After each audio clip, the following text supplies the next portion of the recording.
कह सकते हैं कि कोई भी पॉइजन, जो पॉइजन होता है ये क्या है, आयुर्वेद के हिसाब से ये पॉइजन क्या है, ये कोई भी बीमारी को ठीक भी कर सकता है और पॉइजन जो है अगर आप उसको प्रॉपर डोज में ले लेते हैं तो किसी को भी मार भी सकता है। Next slide please. तो मैं ऐसे थोड़ा सा आप लोगों को बताना चाहूंगा कि अवगत तंत्र का रोल क्या है चिकित्सा में, और विश्व विज्ञान में हम लोग रोल क्या है चिकित्सा दृष्टि से थोड़ा सा मैं डिस्कस करूंगा। तो पॉइजन जो होता है क्या है, वो किसी को मार भी सकते हैं और किसी को ठीक भी कर सकता है, हील भी कर सकता है। Next slide please. ये जो है ये स्लाइड आपको देखना होगा, ये कैसे एक्चुअली ये जो अवगत जो है बीज का कैसे उत्पत्ति कैसे हुआ था, तो आप लोग सब जानते हो कि जो आयुर्वेद में भी लिखा है और जनरल लोग भी जानते हैं, महाभारत बहुत से सीरियल्स वगैरह दिखाता भी है। जैसे खीर सागर से क्या है, वो से जो समुद्र मंथन हुआ था, समुद्र मंथन के बाद क्या है बीज की उत्पत्ति हुआ था। तो उसमें क्या हुआ था, ये जो बीज मतलब क्या है, जो विषाद करे, पहले मैं बता रहा था अगध और बीज विज्ञान। अगध मतलब बीज मतलब जो शरीर के अंदर विषाद उत्पन्न करे उसको हम बीज कह सकते हैं। विषाद मतलब क्या है वो भी आपको डिटेल बताऊंगा। ये देखिए जैसे समुद्र मंथन हुआ था उसमें क्या है, एक वासुकी नाग थे और बहुत सारे असुर थे, बहुत सारे मतलब देवताएं थे और महासागर में कैसे उस तरह से वो समुद्र मंथन हुआ था। एक्चुअली समुद्र मंथन से एक्चुअली बीज की उत्पत्ति हुई है, जो कहा गया है, जो अमृता कहते हैं। अमृत मतलब बीज का एक सिनोनिम है। तो अमृत जो है जो उत्पत्ति कैसे हुई थी, ऐसी तरह से हुई थी जो हमारा पौराणिक हो गया है। अगर उसको आपको ठीक करना है या शेषक रसूल का शेषक मतलब जो हमारे जितने भी संहिता का है पहले वर्णन करके चले गए। एक्चुअली रोग भी क्या है, एक मानसिक रोग होता है, एक शारीरिक रोग होता है।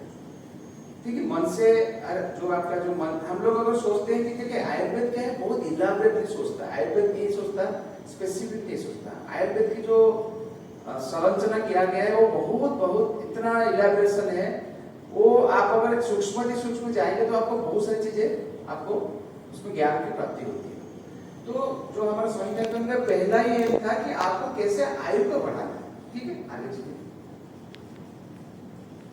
आयु बढ़ाने के लिए क्या है, देखिए आयुर्वेद का पहले और एक सिद्धांत हम कहते हैं अग्नि। जैसे हम बातचीत करते हैं रोग क्या है, किसी को रोग होता है, रोग है क्या, जनरली हम सोचते हैं रोग क्या है, रोग कुछ नहीं है। रोग क्या है, अगर आपके कोई भी अग्नियां हैं, जैसे मैंने बताया हमारे शरीर में है बहुत सारे मिनिमम, अगर आप देखें स्थूल रूप से देखें मैंने 3 प्रकार की अग्नियां हैं, एक है जठराग्नि, एक है धातु अग्नि और एक है महाभूत अग्नि। ये 3 अग्नियां हैं। जब ये अग्नियों के ऊपर कोई भी आवरण होता है, आवरण अगर हो गया, अपन समझते हैं जैसे कोई भी, जैसे किसी भी कारण से हो सकता है, कोई भी निदान आपने सेवन, निदान मतलब कोई भी एटियोलॉजी आपने लिए और इस एटियोलॉजी के कारण क्या बहुत दिनों से आप लेने के बाद क्या है, कोई भी दोषों का वृद्धि हुआ या दोषों का क्षय हुआ, और दोषों के वृद्धि होने के बाद फिर आपका क्या है, वो ज्यादातर लास्ट में जाता है धातुओं को दूषित करता है। फिर धातुओं को दूषित करने के बाद आपने फिर भी निदान का सेवन करते गए, आपने वो एटियोलॉजिकल चीजें खाते गए, एटियोलॉजिकल चीजें आपने करते गए जो आपकी बीमारी को बढ़ाता गया। तो क्या करेगा, वो अग्नियों के ऊपर क्या है आवरण पैदा करता है। आवरण जब तभी हो जाता है तब आपको क्या है शरीर के अंदर कुछ ना कुछ सिम्टम आना शुरू होता है। जैसे उसकी भी बहुत सारे स्टेजेस होता है, वो बहुत आयुर्वेद में जैसे स्थान संस्कार बताया गया है या जो हम लोग का सक्रिय काल बताया गया है। ये सब चीजें कब आएगा, जब वो किसी भी निदान के ऊपर आपका आवरण होगा, किसी भी अग्नि के ऊपर। तो चिकित्सा क्या है, अग्नि को ठीक करना है। आयुर्वेद की चिकित्सा क्या है, अग्नि को ठीक करना है तो आपका चिकित्सा हो जाएगा। तो हमारा जो मेन एम होता है कि हम कैसे भी करके अग्नि को ठीक करें। अग्नि का मतलब क्या है, जैसे कोई अग्नि का, जैसे देखिए कोई भी बीमारी होती है उसकी कुछ 3 स्टेजेस होता है। एक होती है विकार अवस्था, एक होती है रोग अवस्था, एक होती है व्याधि अवस्था।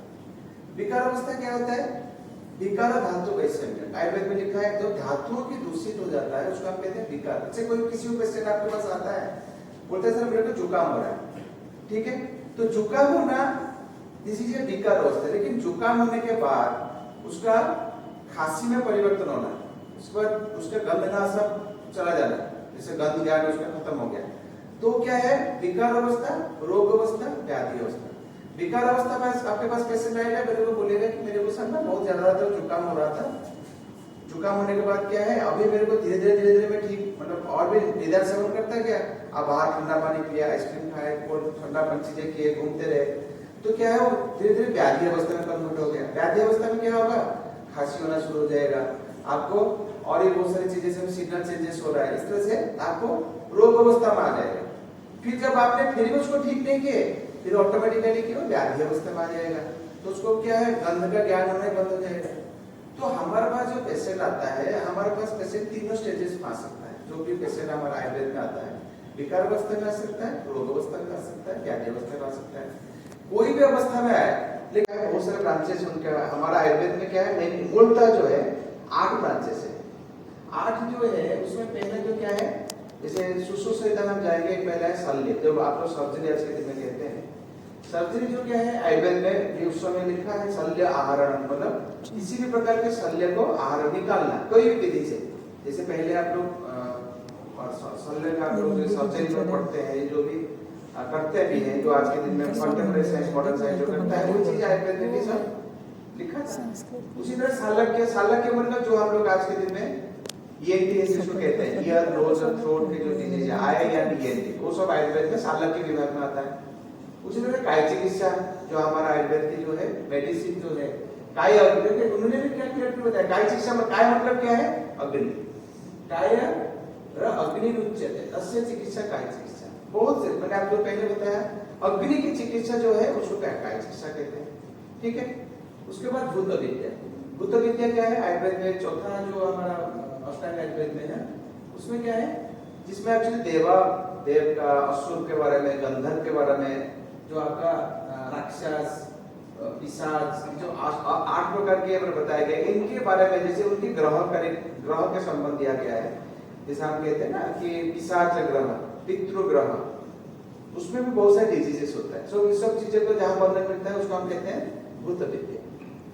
उसके साथ जो हमारा कुमारभृत्य, जो हम आज के दिन में पेडियाट्रिक्स कहते हैं, तो अष्टांग आयुर्वेद में कुमारभृत्य जो मतलब जैसे कुमारा बाला, कुमार, जैसे आयुर्वेद में क्या है, पेडियाट्रिक में जैसे कुमार अवस्था, बाल अवस्था, उसके बाद क्या है, भूत धारणा, मतलब वो कैसे खाना कैसे खाएंगे, उनको कैसे उनका कैसे मतलब स्टार्टिंग फ्रॉम डे 1 टू 12 साल तक, कुछ लोग 18 साल तक हम लोग आयुर्वेद में पेडियाट्रिक एज को मानते हैं, तो उनके बारे में सब डिटेल जिसमें वर्णन मिलता है, हम उसको कुमारभृत्य कहते हैं। फिर आज के दिन में हम लोग डिस्कस करें, उसका नाम है अगध तंत्र। अगध तंत्र क्या है, अगधः विष प्रतिकारः, मतलब जिस संहिता में, जिस तंत्र में आपके विषों का प्रतिकार, मतलब कोई भी विष, अगर कोई भी पॉइजनस इफेक्ट आपके ऊपर देंगे, तो विष क्या है, पहले तो देखिए विष जो है बहुत बड़ा टर्म है, तो इसके बारे में क्या है, जिस संहिताओं में या जिस तंत्र में इसके बारे में वर्णन मिलता है उसको हम कहते हैं अगध तंत्र, ठीक है, विषों के बारे में, ठीक है।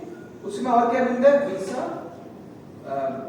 विषगर वैरोधिक संपन्न योग, मतलब जैसे हम क्या करते हैं, अगर मतलब सर्प विष हो गया, मूषिका का विष हो गया, जैसे आयुर्वेद में बहुत सारे फॉर्मूला, आज के दिन में भी हमारा भारत सरकार रस और अयन, रस मतलब मार्ग, जिस रस मतलब कोई भी रस जो है, किसी अयन मतलब किसी मार्ग में जाके जहाँ पे वो काम करते हैं उसको हम रसायन कहते हैं। तो रसायन मतलब रस वीर्य विपाक आदि आयु प्रकृति कारण नयन विशिष्ट लाभ पाया रसायन, विशिष्ट लाभ पाया मतलब आपको अगर रसायन का सेवन करोगे उसमें विशिष्ट लाभ आपको मिलेगा, इसलिए कहा गया है रसायन, जैसे आप च्यवनप्राश रसायन खाते हैं, ठीक है, ब्रह्म रसायन लेते हैं, या आप आयुर्वेद जाना जाता है च्यवनप्राश के नाम पे, लेकिन आयुर्वेद में से क्या आ गया है कि च्यवन ऋषि थे, उन्होंने इस च्यवनप्राश का सेवन किए और उन्होंने यौवनत्व को प्राप्त किए थे। तो इस तरह से आयुर्वेद में बहुत सारी चीजें लिखा है, लेकिन मेन चीज क्या है, रसायन ऐसी चीज है आयुर्वेद में जो आपके शरीर के अंदर ऊर्जा, दीर्घम आयु देता है, मतलब उसको हम क्या कहते हैं, विशिष्ट लाभ पाया, विशिष्ट लाभ पाया, विशिष्ट लाभ मतलब उसमें इतना लाभ मिलेगा जो और चीजों में नहीं मिलेगा, इसलिए कहते हैं उसको रसायन तंत्र। और बाजीगर तंत्र जो हमारा अष्टम आयुर्वेद का जो लास्ट वाला है, बाजी शब्द में शुक्रम अभिधीयते है, बाजी मतलब क्या है, शुक्र, जिसका सेवन से आपकी शुक्र मतलब जो हम आज के दिन में सीमेन कह सकते हैं, फीमेल्स में जो भी आपके अच्छी क्वालिटी का ओवम बनना है, ओभा बनना है, तो उसको हम कह सकते हैं कि जिसका सेवन करने से अच्छे क्वालिटी का आपका शुक्र बने अच्छे क्वालिटी का तो तत्र शुक्र रहित बाजी सूत्र क्रियते अन्य बाजीकरण मतलब जिस शास्त्र में शुक्र से रिलेटेड जो भी चीजों को वर्णन मिलता है उसको हम बाजीकरण कहते हैं। आगे चलिए ये अगतंत्र ने बताया कि इसमें मेनली क्या है, बहुत सारे कीट के बारे में वर्णन मिलता है, बहुत सारे लुत्ता या बहुत सारे स्कॉर्पियन पॉइजन जैसे आप वृश्चिक दंशन है, कीट दंशन है, मुश्किल